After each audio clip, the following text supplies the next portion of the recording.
Assalamualaikum kids, how are you all? I hope you all are fit and fine.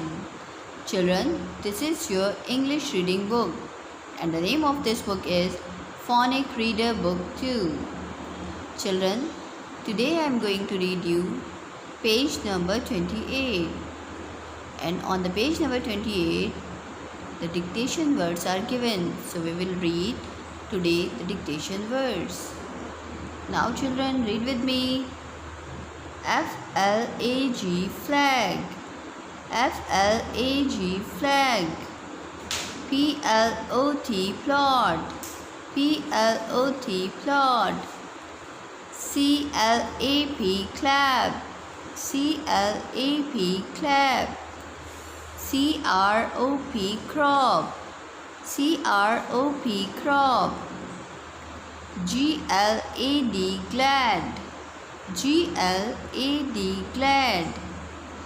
D-R-O-P, drop. D-R-O-P, drop. P-L-A-N, plan. P-L-A-N, plan.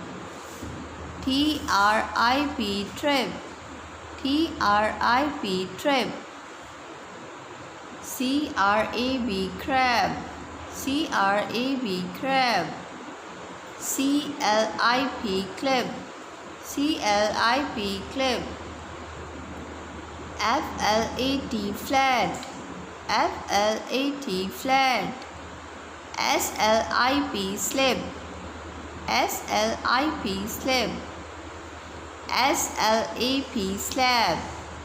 S-L-A-P, slab. D-R-U-M, drum. D-R-U-M, drum. T-R-A-P, trap. T-R-A-P, trap. C-L-U-B, club. C-L-U-B, club. I hope children you will understand these dictation words. You will learn these words at home by reading again and again at home with the guidance of your parents. Thank you. Take care and Allah Hafiz.